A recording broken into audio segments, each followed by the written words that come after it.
Bueno, señores, estamos aquí para continuar con nuestro estudio de, de filosofía. Obviamente nos estamos introduciendo en una temática muy amplia como es el estudio del análisis filosófico.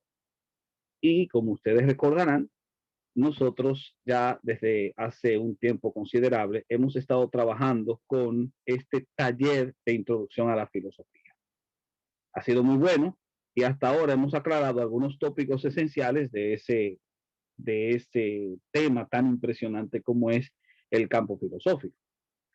Hablamos de qué es la filosofía y luego de hablar de qué es la filosofía entramos en la necesidad del estudio filosófico. Voy a compartir pantalla inmediatamente para que nosotros podamos recordar en tópicos esenciales estos elementos directos que hemos estado desarrollando en nuestro análisis. Así que aquí está la pantalla compartida y entonces vamos a iniciar la presentación de las diapositivas de lo que hemos dado hasta ahora. En este sentido, el estudio que hemos estado desarrollando es el de los aspectos generales. La primera pregunta que nos hicimos es, ¿qué es la filosofía? Y aclaramos que de las definiciones que hay de filosofía, podemos mencionar que la filosofía es el arte de pensar bien, es el estudio del ser, es el estudio de la totalidad, pero la definición romántica procedente del mismo vocablo filosofía es filo, amistad, sofía, sabiduría, amistad con la sabiduría. Un amor específico, que es el amor que siente un amigo por su amigo. Ser amigo de la sabiduría es lo que nos convierte en filósofos. Obviamente todo el edificio de la filosofía descansa sobre un principio, el principio de la humildad. Solo el que es humilde puede ser filósofo. Si es orgulloso, deja de ser filósofo, porque el filósofo necesita la suficiente humildad para seguir aprendiendo. De ahí que el apotec mediático es uno de los principios claves dentro de filosofía. En oída o ti o den oída, o como todo el mundo lo entiende mejor, solo sé que no sé nada, una frase atribuible a Sócrates, aunque posiblemente sea anterior a Sócrates. Solo sé que no sé nada, es el principio básico de la filosofía, porque cuando sabes que no sabes, entonces te dedicas a aprender y el enemigo número uno, entonces del aprendizaje, no será, en este caso, la ignorancia, sino el orgullo. El enemigo número uno de la sabiduría no es la ignorancia, es el orgullo, porque el orgullo nos impide aprender. Asimismo, explicamos que lo que un filósofo hace es filosofar y que para filosofar se necesita primero el asombro, la duda y la reflexión.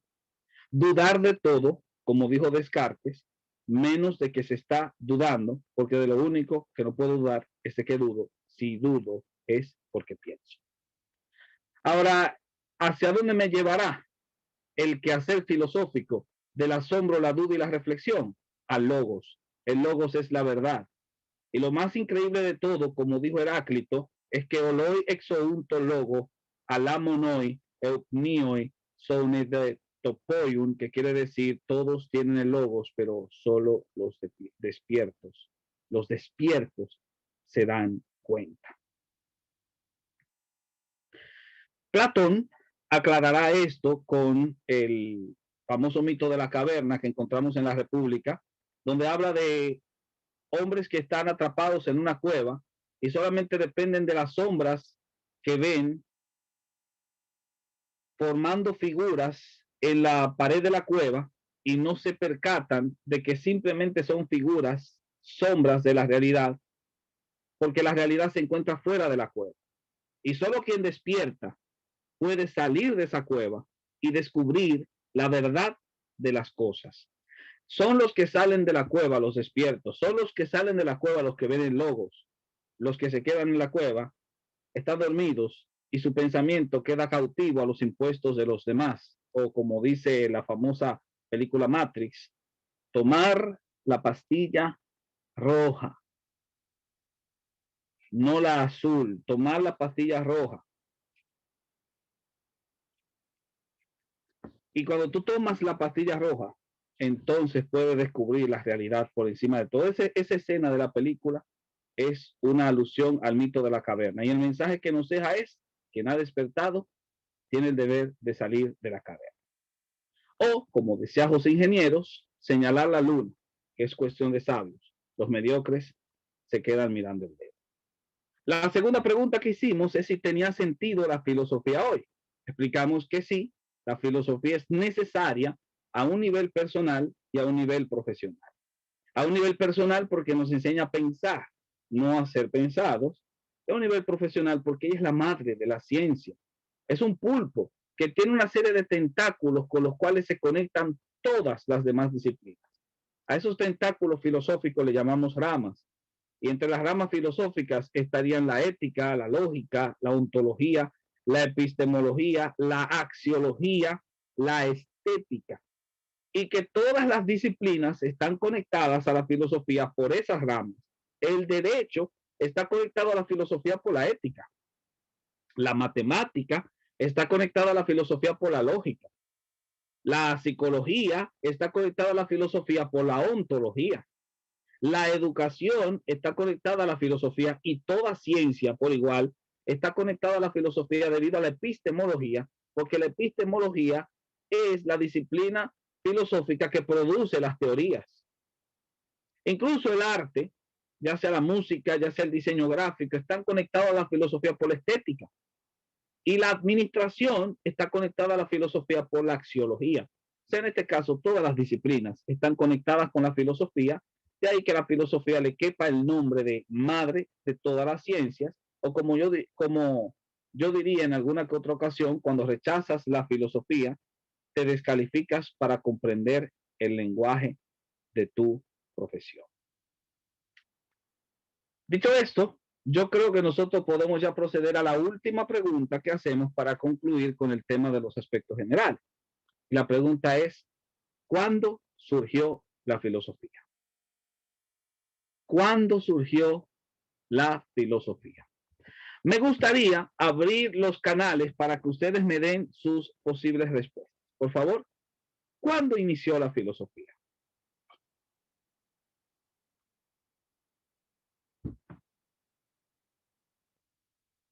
¿Cuándo surgió? Díganme.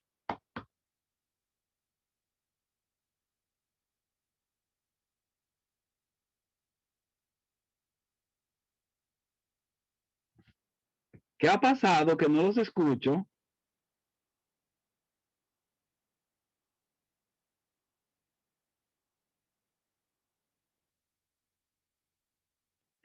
Señores, ¿están ahí? Bueno, si hemos dicho de que la filosofía es el arte de pensar y de pensar bien, y que tenemos, por ejemplo, como una comparación, ¿verdad? Que un mosaico y aquel filósofo es el que le da forma. Yo diría entonces que la filosofía nace desde la creación, es decir, desde que el hombre inició a pensar. Creo que a partir de ahí inicia la filosofía. Muy bien, es muy buen punto lo que acabas de decir, Arturo. La filosofía inició desde que el hombre comenzó a hacerse preguntas. No sé si llegaron a ver un video que les compartí de una conferencia que di hace unos años atrás, donde hacíamos la pregunta a una audiencia y obviamente le dábamos unas cuantas opciones con nombres identificados, pero al final la conclusión era que ninguno de esos nombres podía asumirse como padre de la filosofía, porque desde que el hombre comenzó a hacerse preguntas, ya en ese momento comenzó a hacer filosofía. Sin embargo, podríamos nosotros preguntar, corrigiendo la pregunta, ¿cuándo surgió el primer sistema filosófico? Tales de Mileto, ¿no? Tales de Mileto, menciona Manuel. ¿Alguien más?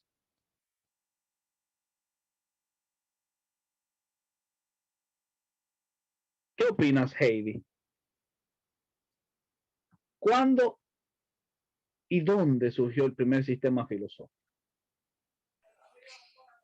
Amado, yo estaba viendo el video que mandaste ahorita con relación a los 11 filósofos, ¿verdad?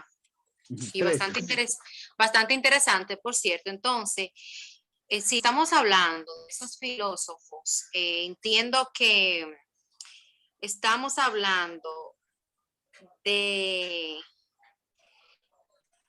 los años 4 antes de Cristo. Estamos hablando desde la creación, desde mucho antes de nosotros concebir vida, totalmente. Y uno de esos filósofos es Platón. Es decir, que mucho antes de Platón ya existía la filosofía. Estamos hablando del siglo XV, XIII, más atrás.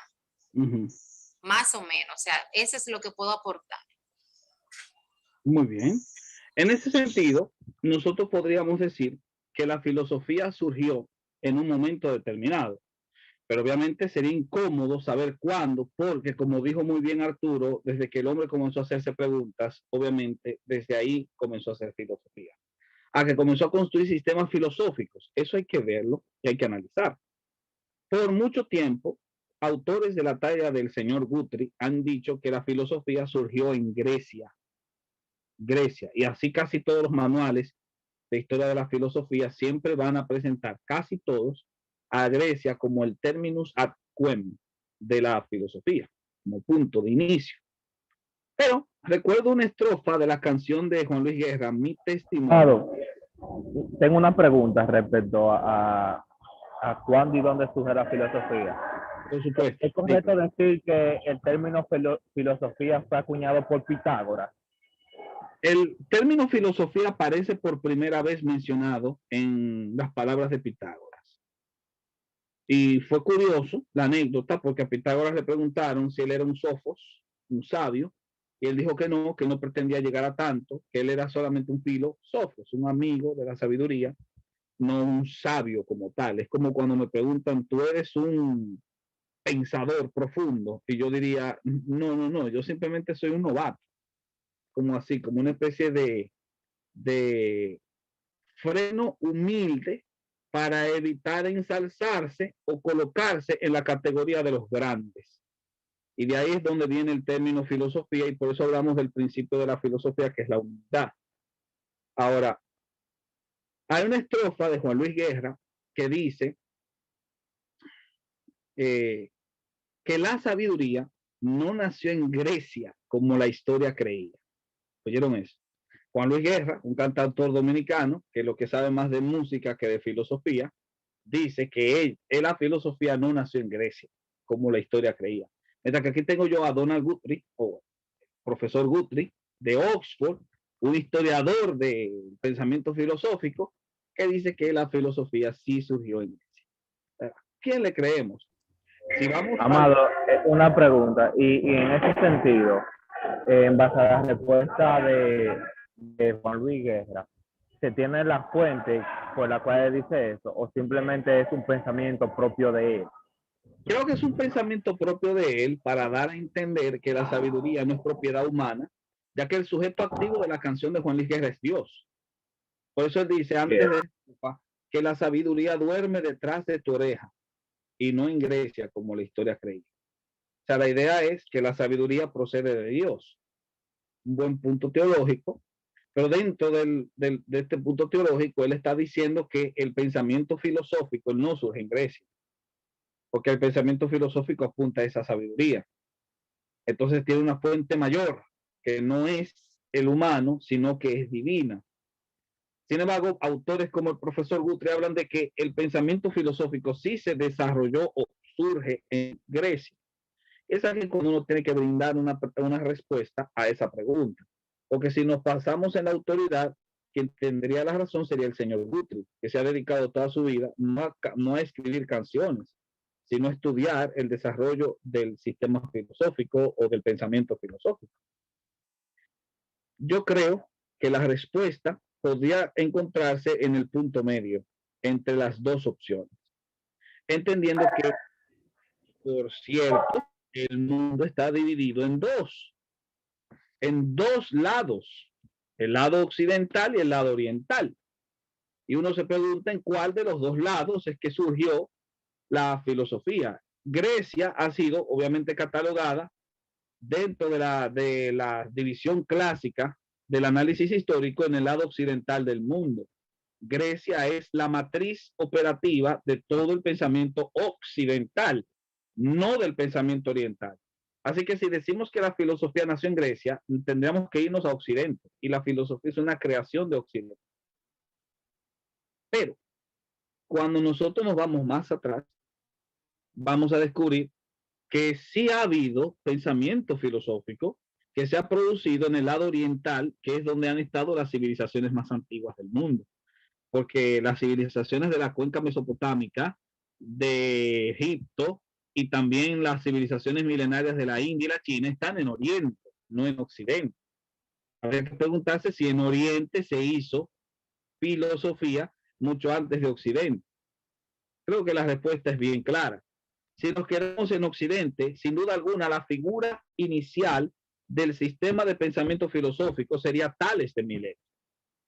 Tales de Mileto incluso es anterior a Pitágoras por unos años, y prácticamente Tales de Mileto sería uno de los pioneros en desarrollar un sistema de pensamiento filosófico. Pero Tales de Mileto viajó a Oriente, y mucho de lo que Tales de Mileto aprendió, lo aprendió de sus viajes a Oriente. Por lo tanto, en Oriente él se encontró con una sabiduría milenaria. Y es interesante que Pitágoras también hizo lo mismo. Pitágoras viajó a Oriente y se cree que pudo haber llegado a tener contacto con sabios hindúes. Por eso es que Pitágoras adoptó una concepción reencarnacionista, o adoptó el modelo reencarnacionista que surgió en la India, y Pitágoras lo apela y lo presenta en sus diálogos y en sus escritos, especialmente en sus poemas, que es lo que ha sobrevivido más de Pitágoras. Así que desde esa perspectiva, Tales y Pitágoras tuvieron contacto con el pensamiento oriental, lo que nos lleva a Oriente. En Oriente nosotros descubrimos que ha habido siempre una estructuración de pensamiento muy importante.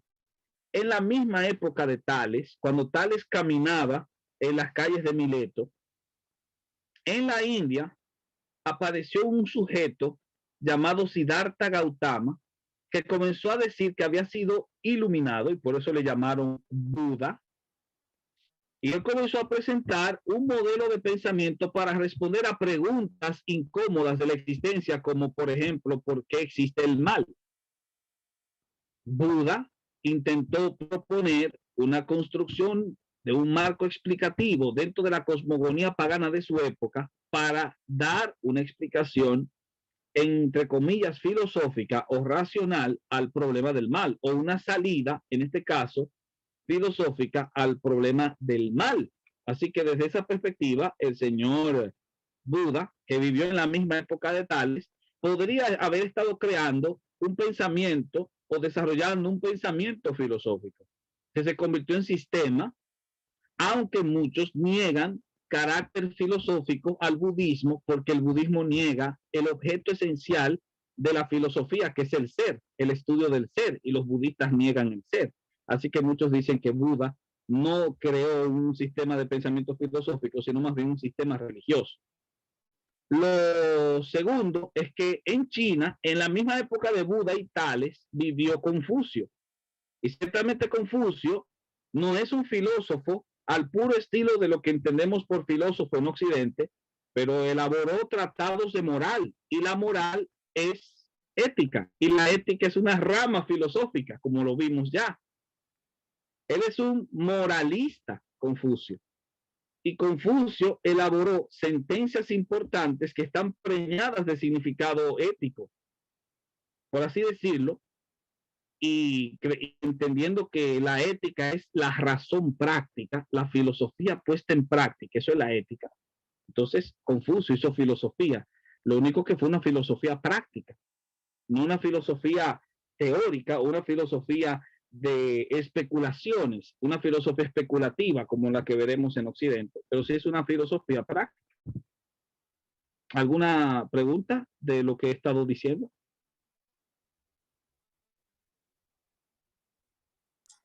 No, No una pregunta, sino un comentario que está más que interesante. Por supuesto.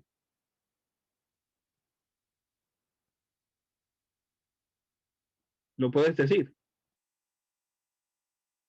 No, yo digo un comentario que es que la clase y conocer sobre la filosofía, ya que por lo menos para mí era un mundo desconocido, me ha Ok. parecido esta clase más interesante. O no Ah, qué bueno. desconocido, sino sí sabemos que siempre ha existido la filosofía que está ligada con el pensar profundamente, pero estudiarla más a fondo te da una idea más clara de lo que es y de que, como hablamos en la clase pasada, es una base fundamental para todas las carreras. Uh-huh. Ciertamente. Ahora, es importante saber que en Oriente ya había existido, mucho antes de Buda y Confucio, un pensamiento que podría tildarse de filosófico. Tales, Buda y Confucio vivieron en el siglo VI antes de Cristo. Pero en el siglo IX antes de Cristo, es decir, 400 años antes de Tales, Confucio y Buda, entre los árabes existía una cultura prearábiga que se conocía como la tribu de Mashá, y la tribu de Mashá era reconocida proverbialmente por su sabiduría. De hecho, algunos de los grandes epitafios, apotegmas y sentencias de esa tribu fueron recopilados por orden de uno de los hombres más sabios de la historia en el mundo oriental, que ya dejó de ser un personaje legendario y se ha convertido ya en un personaje histórico, el gran Salomón. Y hubo una colección de dichos de los sabios de Mashá que fueron recopilados por Salomón y posiblemente por un rey llamado Ezequías, que vivió en las postrimerías del siglo VII y en los inicios del siglo VI, el siglo de Tales. Esos personajes fueron recordados porque en el libro de los Proverbios se conservan muchos de sus grandes dichos. Agur, por ejemplo, el hijo de Yaque, dejó una serie de refranes que fueron coleccionados y que hoy conforman el capítulo 30 de Proverbios. Frases como: no me des riqueza, ni me des pobreza, porque si me das riqueza, me olvidaré de ti. Si me das pobreza, te voy a maldecir. Manténme del pan necesario. Esa interesante oración de Agur es una oración procedente de un hombre que pertenecía a la tribu de Mashá. Que como sabemos que Agur no era judío y era de la tribu de Mashá. Bueno, no voy a entrar en digresiones respecto a eso, se puede realizar un análisis del libro de Proverbios, pero la palabra oráculo que aparece en el versículo 1 de Proverbios 30, en realidad procede del hebreo Mashá. Se ha traducido como oráculo, pero algunas versiones no lo traducen como oráculo, sino que traducen o lo dejan sin traducir y lo colocan como aparece en el texto, como Mashá. Y en vez de decir oráculo de Agur, hijo de Yaque, dice Agur, hijo de Yaque de Mashá, dijo estas palabras. Y así es más o menos como se da a entender esa cuestión. Ahora, no solamente la tribu de Mashá es recordada por su proverbial sabiduría. Los egipcios dejaron documentos importantes que fueron recopilados, que han sido descubiertos recientemente, pero sobre todo han sido compilados y aparecen incluso en textos importantes como el libro de Proverbios. Hay una sección de Proverbios, me parece que Proverbios 24, que habla de los 30 dichos de los sabios. Esos sabios a los cuales se refiere el libro de Proverbios 24 son sabios egipcios, porque los conceptos que ellos enuncian aparecen en papiros como el de Ipuwer. Por lo tanto, Ipuwer, que fue un sabio egipcio, también se podría contar como un protofilósofo. Ipuwer vivió en el siglo XIV antes de Cristo. Estamos hablando casi 1000 años antes de Tales, si mal no me fallan los cálculos. Sin embargo, lo que sí podemos decir a favor de Tales es que ninguno de los personajes mencionados elaboró un sistema de pensamiento filosófico. Tales sí elaboró un sistema de pensamiento filosófico. Por lo tanto, si yo en vez de preguntar cuándo surgió la filosofía, pregunto más explícitamente cuándo surgió el primer sistema de pensamiento filosófico diría que con Tales. A menos que en Oriente no haya habido alguien que antes de Tales hubiese producido un sistema de pensamiento. No filosofía, sino un sistema de pensamiento. Y quiero preguntar si existe un personaje que haya hecho eso. ¿Qué ustedes responden? ¿Sí o no? Como para la pregunta, Si hubo en Oriente alguien que desarrollara un sistema de pensamiento antes que Tales. bueno, yo diría que, que la filosofía, como bien antes hemos dicho, nace desde que el hombre empieza a hacerse preguntas. Pero si no se guardó registro, no podemos decir que hubo alguien antes que tal. Ahora bien, podría haber existido, porque desde que el hombre está aquí, pienso que empezó a hacerse preguntas. ¿Y qué tú dirías si yo te digo que existe un registro que conserva un sistema de pensamiento? O por lo menos las raíces de un sistema de pensamiento. Viendo el Néstor, registro, habría que ver la fuente, qué tan fidedigna podría ser, porque creo sería muy difícil saber por qué entonces a través de la historia se ha pensado o creído que siempre fue Tales de Mileto, que con el cual inició la filosofía. Habría que verificar esa fuente. Pero, Bueno, desde mi punto de vista, no quito que eso podría ser verdad, porque desde que el hombre empieza a hacer preguntas, pienso que fue mucho antes de Tales. Porque desde que hay existencia, pienso que el hombre está preguntando por qué estoy en la Tierra, por lo menos. ok. ¿Quién secunda a Manuel o quiere decir lo contrario? yo entiendo, Néstor, que ahorita tú mencionaste que Jesús utilizó la mayéutica, ¿verdad? Y creo que sí, que puede haber un registro, y si lo hay, no sé si tal vez esté equivocada, puede que esté en la Biblia o algún documento que se haya extraído de ahí. Ok. La respuesta a la pregunta que hice es positiva. Sí, hay un personaje anterior a Tales que produjo las raíces de un pensamiento filosófico. Vivió 400 años antes que Tales y se le conoce como el Cogelet. El Cogelet. La traducción de Cogelet es predicador. Él asimismo se llamó el predicador. Y en griego, cuando se tradujo este libro, que es parte de las escrituras sagradas de los judíos, el nombre que se le asignó en la Septuaginta fue Eclesiastés.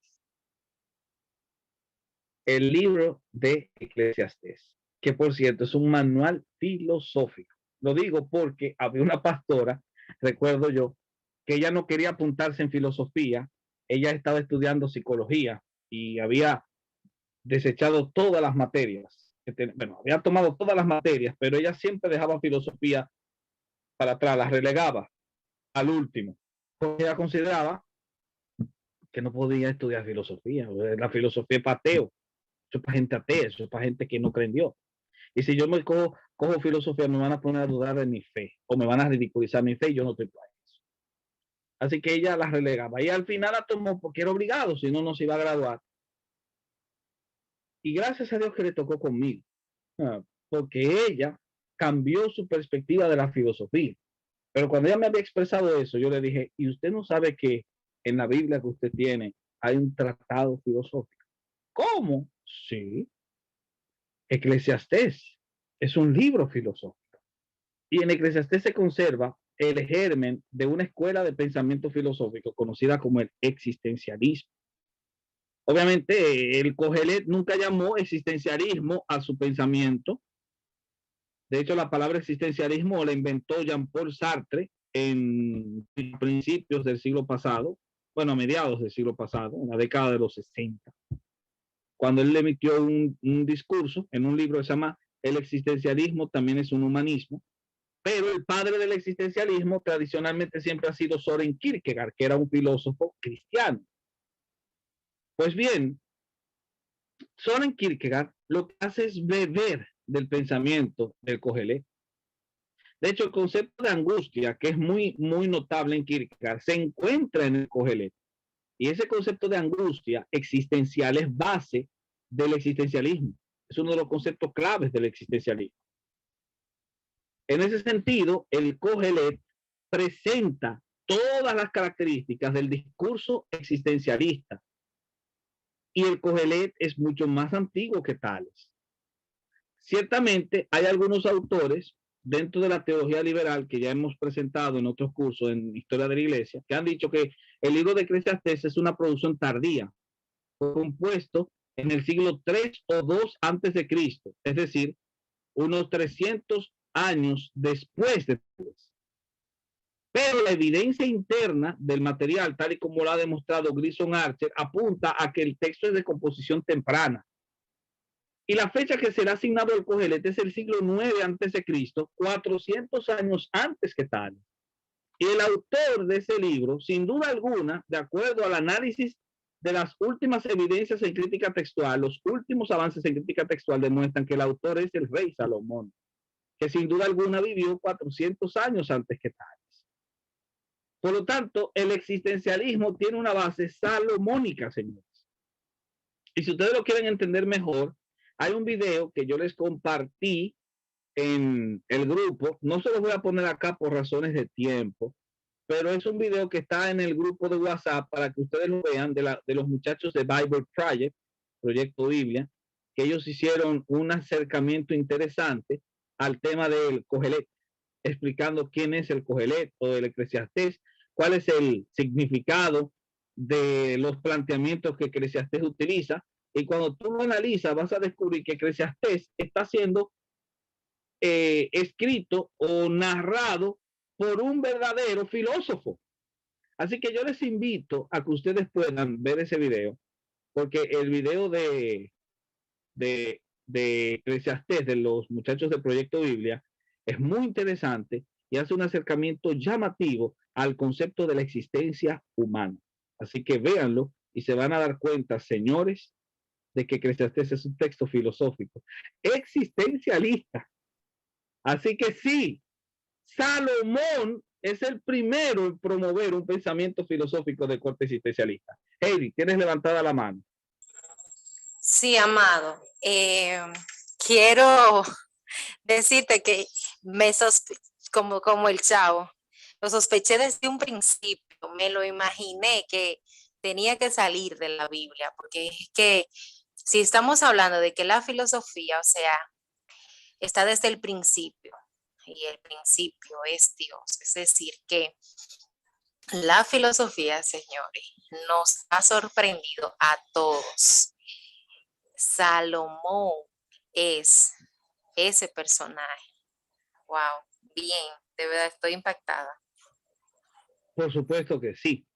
Ahora, entendido eso, nosotros podríamos decir que la filosofía es un resultado directo de la necesidad humana. Los hombres han producido un pensamiento filosófico desde que comenzaron a pensar. Pero el primer sistema filosófico de pensamiento, sin duda alguna, tiene su germen en el Kohelet, en el Eclesiastés de Salomón, del siglo 9 antes de Cristo. El germen que sentó la base de lo que después se llamaría existencialismo. Y 400 años después, en Occidente, un hombre llamado Tales de Mileto, que era un gran pensador, un tipo profundo, estoy diciendo un tipo que sabía tener capacidad de asombro.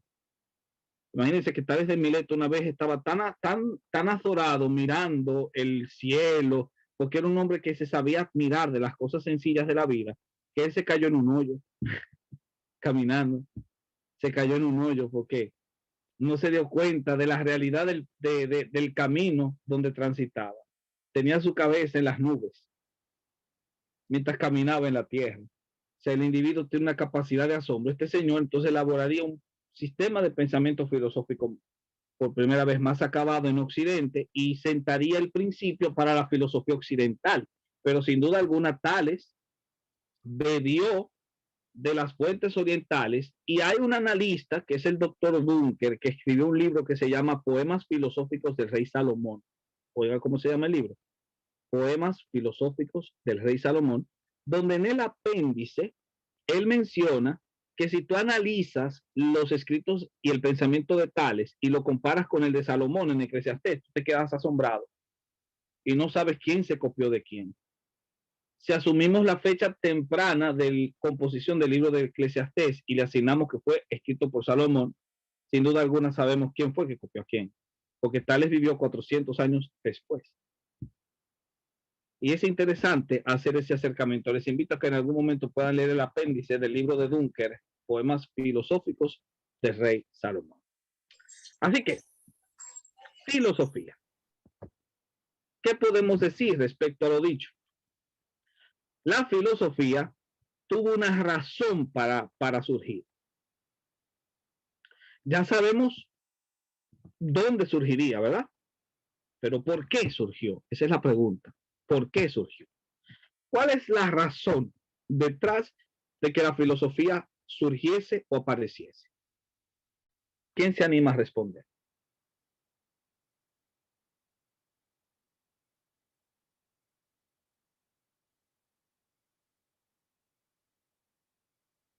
¿Por qué surgió la filosofía? Bueno, yo podría decir que hemos hablado, ¿verdad? Y mencionaste de que a razón de que siempre nos preguntamos y tenemos preguntas, entiendo que la filosofía surge para dar respuesta, ¿verdad?, a muchas preguntas que nos hemos hecho. No voy a decir los seres humanos, porque dijiste en la clase pasada que es un término incorrecto. Vamos a decir que nosotros los humanos nos hemos realizado preguntas, y entiendo que por eso ha surgido la filosofía, para responder, y gracias a estos grandes filósofos que han ido dando respuesta a cada pregunta de la existencia. Muy bien.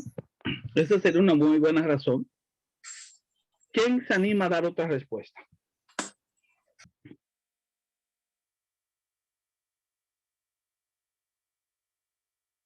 Arturo, ¿qué tú piensas? ¿Por qué surgió la filosofía?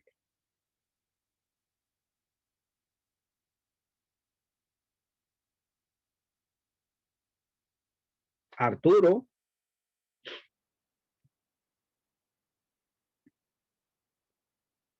Brainy, ¿por qué surgió la filosofía?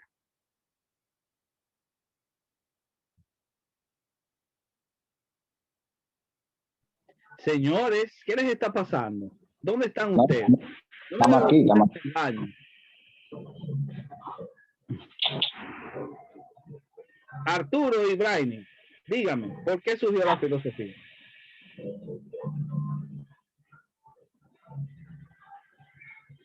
Bueno, podríamos decir que en base a lo que ya hemos visto anteriormente, que la filosofía surgió surgió porque es una necesidad, ya que sin la filosofía hay muchas ramas de la actualidad que podrían perder su sentido. Lo habíamos explicado con la misma ética. Entonces, creo que surgió porque es una necesidad. Aparte de todas las preguntas que nos hacemos, y la filosofía nos ofrece la respuesta de manera pensante o bien de dicha pregunta. Okay.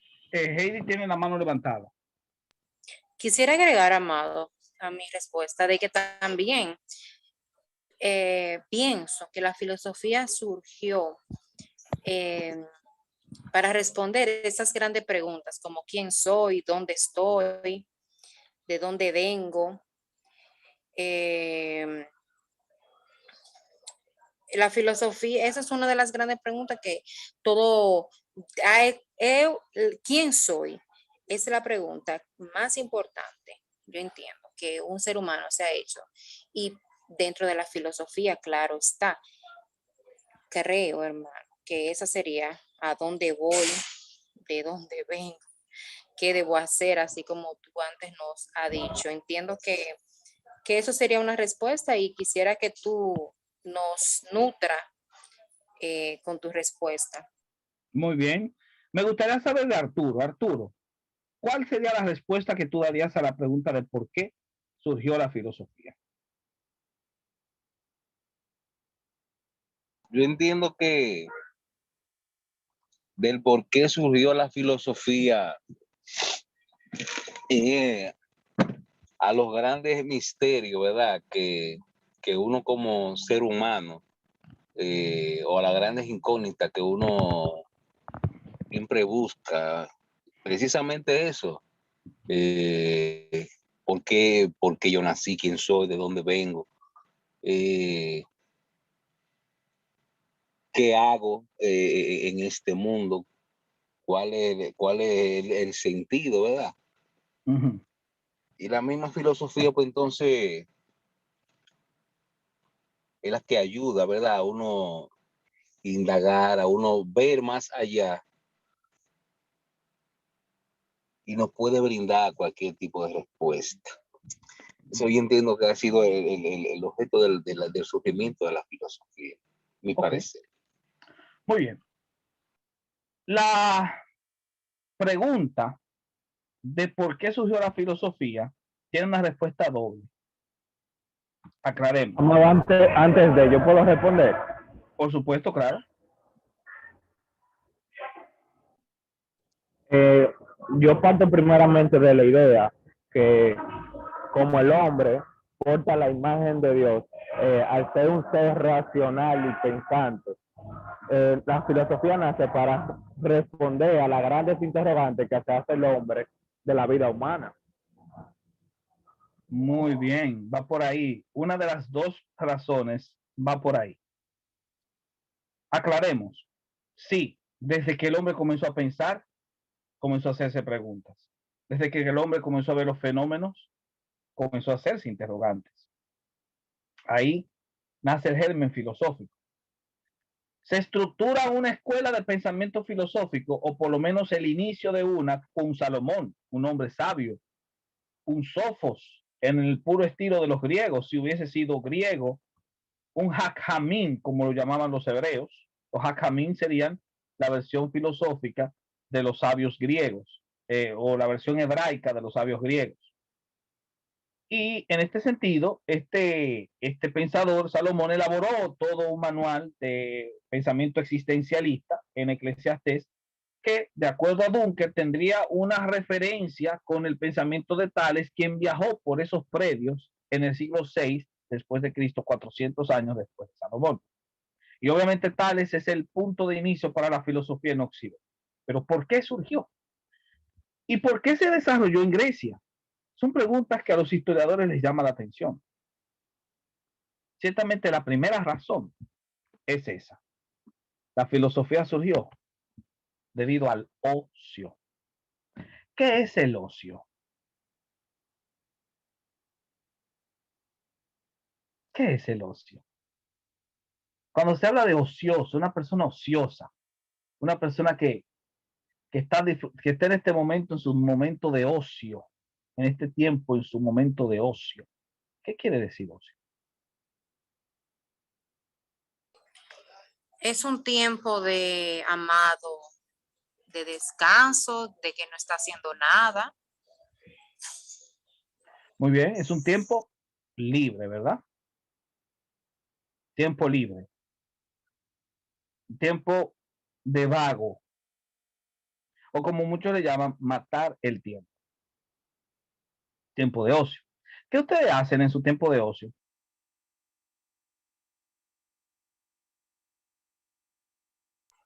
Bueno, tener el celular, ver las redes, ver Ver qué las pasa redes. en el mundo. Muy bien, excelente. Arturo, en tu tiempo de ocio, ¿qué tú haces?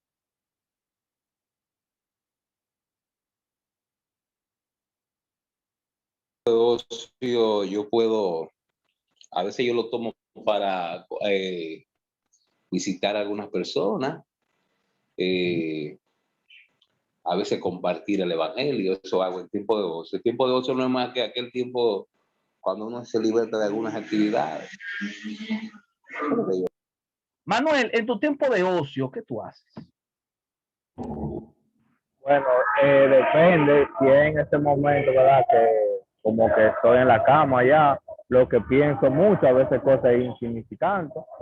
Y cuando tengo una actividad, practico algún deporte o Ok, eso, practico un sí. deporte. Está bien. Brainy, tú que eres un hombre muy ocupado, en tu tiempo de ocio, ¿qué tú haces? Usted bien aislado. Yo tengo mucho que no sé lo que es eso, pero realmente veo video mayormente. Me acuerdo tarde, veo video y noticias. ¿Pero Video, video de qué? ¿Video de qué? ¿De gatitos? no, video de banistería y cosas así, conocimiento para lo que yo hago. Les voy a dar un No, tip, les voy a decir algo. En el tiempo de ocio, generalmente nosotros lo que hacemos es lo que es nuestro hobby, nuestro pasatiempo. El tipo que es administrador, que trabaja todo el día en una empresa y en su tiempo de ocio va a tirar fotos, porque su hobby es la cámara. O el tipo que en su tiempo de ocio se pone a escribir poesía o se pone a dibujar, a pintar, ¿verdad?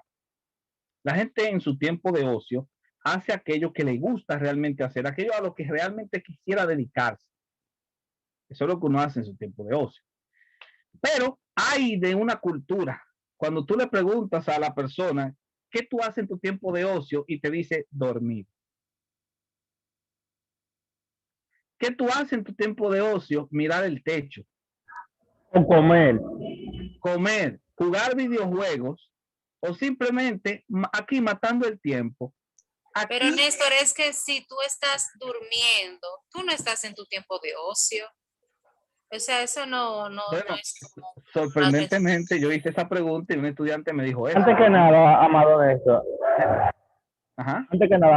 ¿cuál sería una definición para definir un tiempo de ocio? Ok, ok. Porque partiendo de una definición podemos darnos cuenta si Te voy a el dar una ocio que una gente definición. practica se puede decir así como un ocio o se puede catalogar como otra cosa. Ok, antes de darle paso a Heidi, que tiene la mano levantada, les voy a ilustrar lo que es el ocio para los griegos. Imagínense a un artesano griego que es escultor.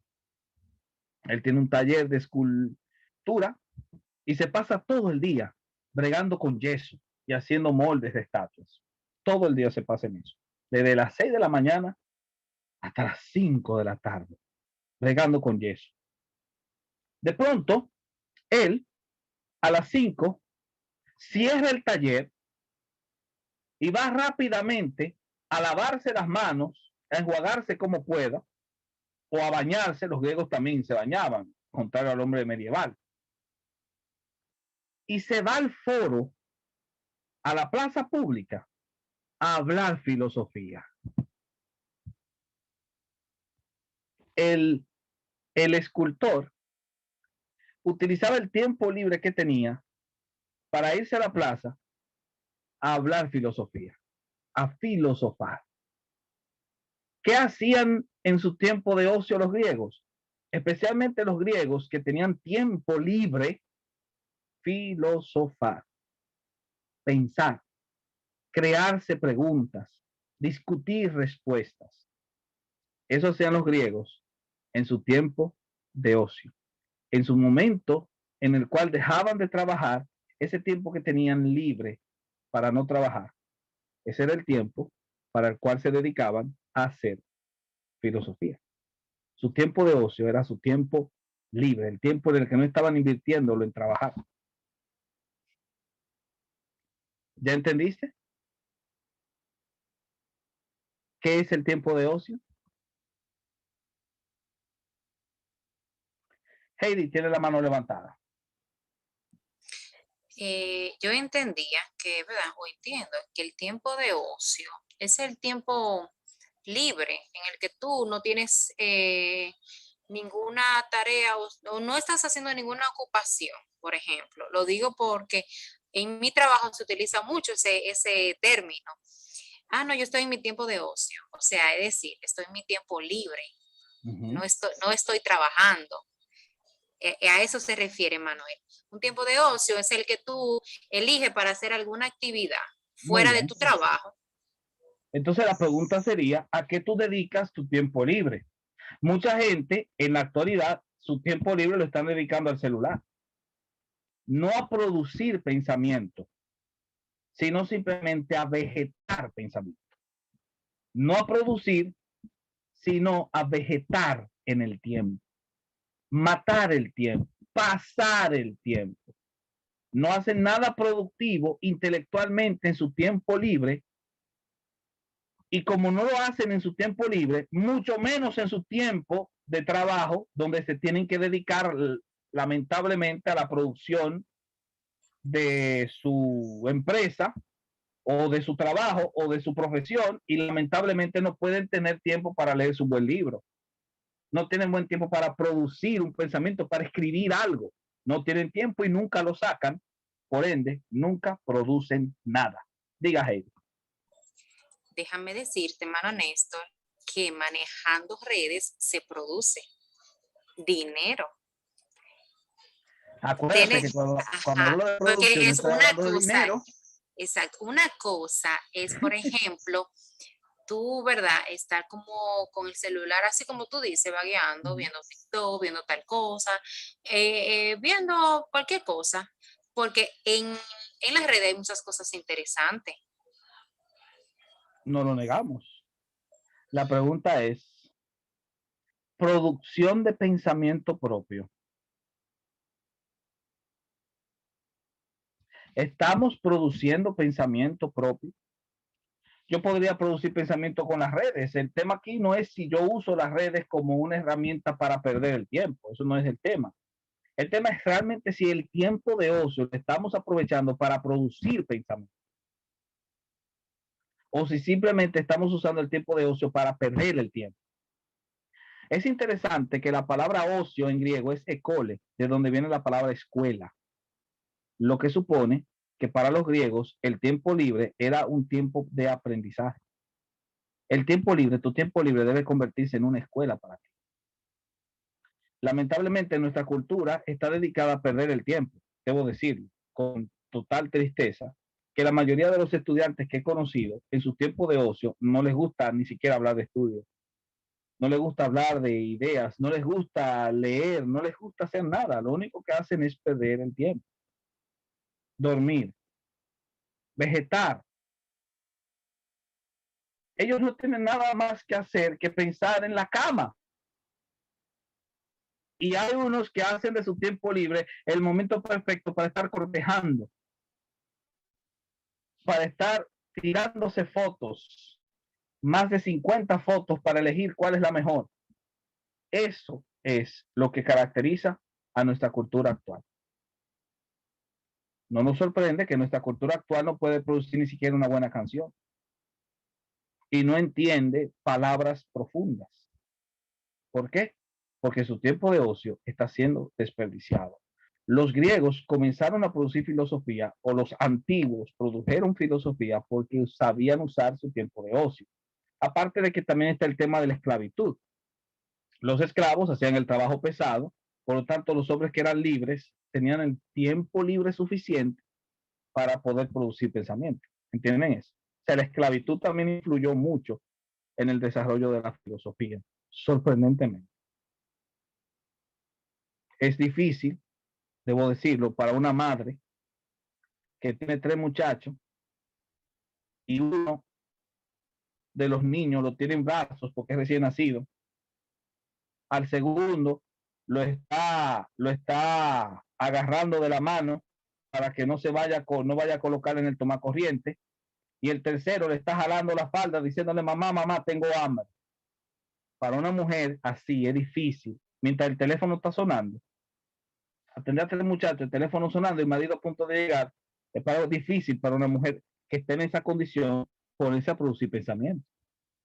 Pero si esa mujer tuviese tiempo libre, y lo supiese aprovechar, podríamos mejorar nuestro mundo, teniendo gente que sabe aprovechar el tiempo libre. El gran problema, señores, no es que no tengamos tiempo libre, es que no lo sabemos aprovechar.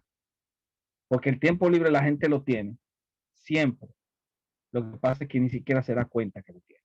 Brian tiene mucho tiempo libre, pero él no se da cuenta. Porque cuando Brian está en el baño, él no puede llevarse el trabajo al baño y si se lo lleva hay problema con él. Porque se está volviendo adicto al trabajo. Interesante. Eso es muy importante. Ahora, lo segundo es esto, el propósito. La filosofía surgió para cuestionar los mitos y cuando tú cuestionas el mito, descubres el logos, descubres la realidad. Voy a explicarlo con un simple ejemplo muy sencillo. Imagínense que ustedes son griegos que viven en el siglo 6 antes de Cristo y cuando usted, por ejemplo, vamos a poner que es Arturo. Arturo, tú acabas de tener un niño, felicidades. Imaginemos que tu hijo, que se llama, ¿cómo es que se llama tu hijo? Arturo.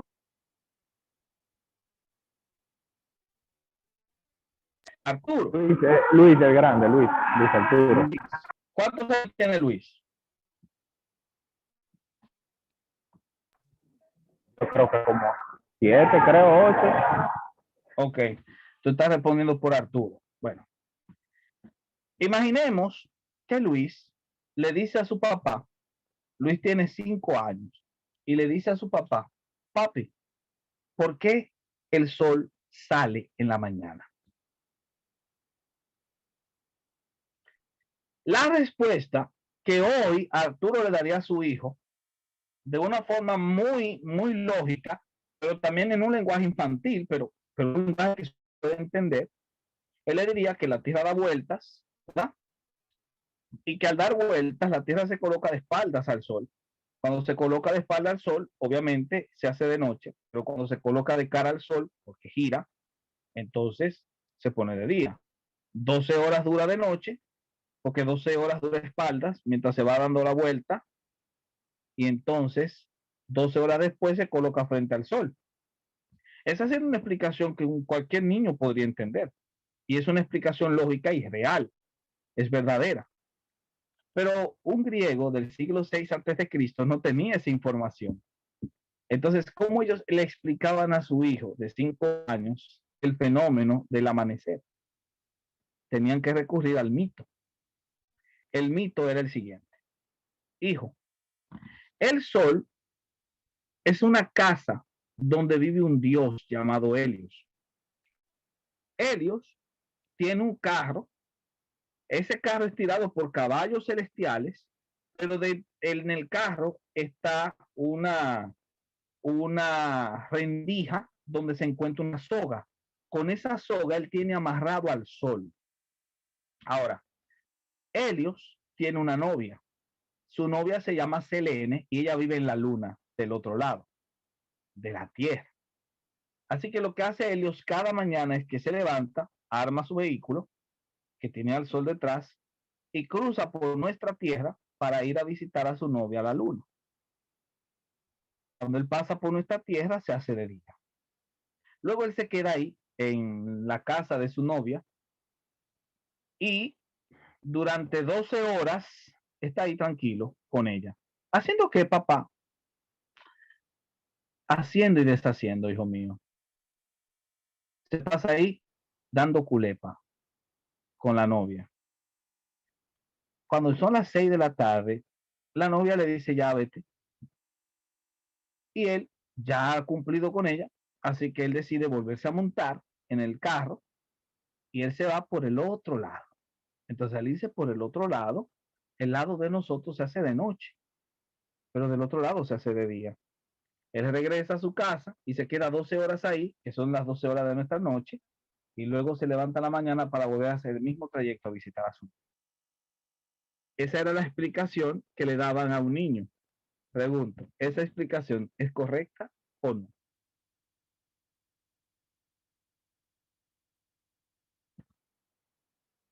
¿Mm? Hermano, no tengo palabras para responder a eso. No Wow. es correcta. Es simplemente un mito. Pero ellos creían en esos mitos hasta que aparecieron los filósofos. Y los filósofos comenzaron a decir, espérate, que un hombre maneja el sol en un carro a visitar a la novia en la luna. Como que esto suena raro. Y ellos comenzaron a hacer preguntas y a cuestionar el mito. Al cuestionar el mito, comenzaron a descubrir la verdad de los fenómenos. Y a eso se le llama descubrir el logos. Entonces la filosofía surgió porque había una elevada capacidad de aprovechar el tiempo de ocio, y el propósito por el cual surgió fue para cuestionar el mito y que así nosotros pudiésemos descubrir el logos. ¿Cuán necesario se hace eso hoy en día cuando hay gente que todavía cree mitos para explicar la realidad? Diga, Heidi, que tiene la mano levantada.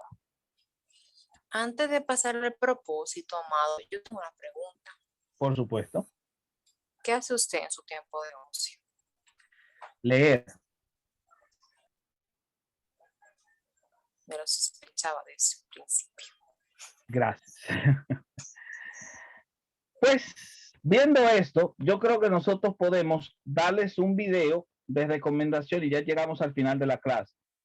Voy a darles un video de recomendación, es este, Origen de la Filosofía en 5 minutos. Se lo voy a colocar en el grupo, Origen de la Filosofía en 5 minutos. Muy buen material, él va a explicarles mucho sobre el tema que hablamos hoy, va a hablar mucho del ocio, él va a explicar esto del ocio, la cuestión del mito, mírenlo ahí, cuestionar el mito, y va a trazar mucha información interesante sobre eso, sobre los factores importantes, el ocio, miren el ocio ahí, el ocio, o sea, hay estatales de Mileto, inclusive, va a ser muy interesante si ustedes ven este video porque va a fortalecer más la información que yo les acabo de dar sobre la razón del surgimiento de la filosofía.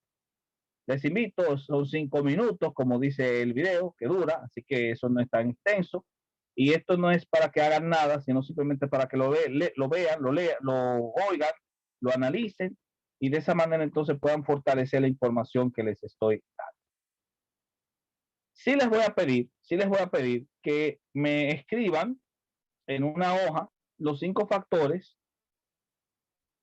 que fueron relevantes para que apareciera la filosofía que ellos mencionan. Ustedes van a anotar los 5 factores y van a tirar una foto y me la mandan cada uno privado, no por el grupo, sino privado, para entonces ver si ustedes captaron bien esa información.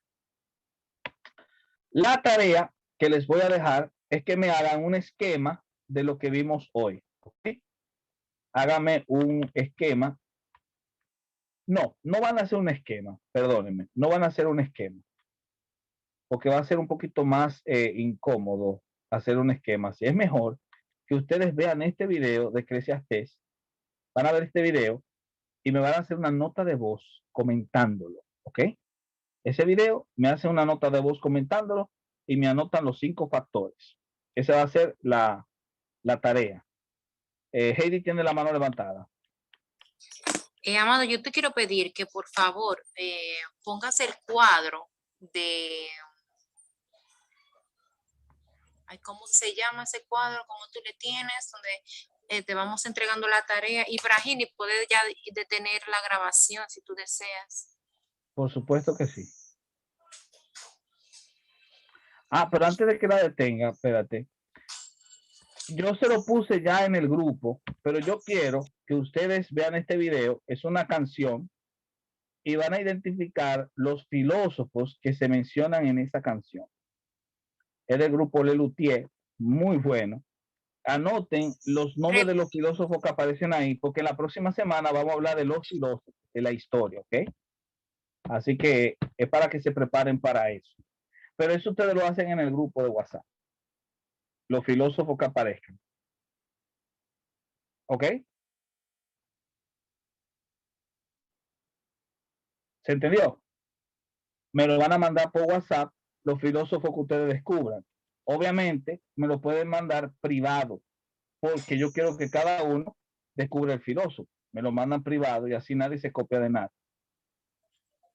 Amado, tú vas a compartir ese video, ¿cierto? ¿Tú lo compartiste? Por supuesto, ese último video lo compartí. Este no lo he compartido, sí lo voy a compartir. Pero este de Eclesiastés ya está en el grupo, o sea que lo pueden buscar.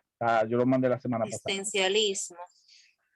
Este, Eclesiastés, de Proyecto Biblia. No se llama existencialismo, se llama Eclesiastés aquí. ¿Ok? Ok. Ese me lo van a ver y lo van a hacer una nota de voz. Esa nota de voz sí la mandan por el grupo porque pueden hacerlo diferente. Cada uno lo va a ver y cada uno va a poner su nota de voz diferente. O sea, lo que entendió brevemente con sus propias palabras. Eso es todo. Entonces, recuerden, el video de Eclesiastés, lo que entendieron con su propia palabra es nota de voz. 1. 2. El video del origen de la filosofía en 5 minutos, simplemente van a anotar los 5 factores que él menciona. Miren, número 5, ¿vieron? Número 4, número 3, esos factores. Número 4, esos factores ustedes lo van a anotar. Pero es bueno que vean el video para que lo entiendan bien. Y en la próxima semana yo voy a preguntar a cualquiera de ustedes, cuáles son los 5 factores. O le voy a preguntar 5 a uno de cada uno. Son 5 factores y ustedes son 5. A cada uno le voy a preguntar uno. Y así le voy a poner nota de participación por eso. Y lo tercero es simplemente ver este video y me van mandando los nombres de los filósofos que ustedes encuentren ahí. Ustedes lo pueden anotar, los filósofos, escribir. No me lo digan por nota de voz, sino escrito, para que así se familiaricen con la forma de escribir los nombres de los filósofos. ¿Ok? Eso es para hacerlo de una forma más divertida, el acercamiento a la historia de la filosofía. Dicho esto, hemos concluido con la clase. ¿Tienen alguna pregunta? No. Valoración personal de la clase, hermano Manuel.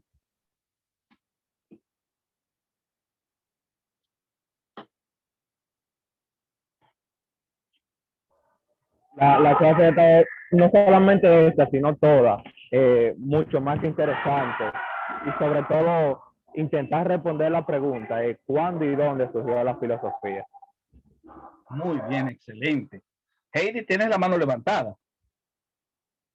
Ay, no, perdón, hermano, que se me quedó la mano Dale. levantada, pero quisiera decir algo. Mira, me encantó bastante la clase de hoy, práctica, este taller está buenísimo y además de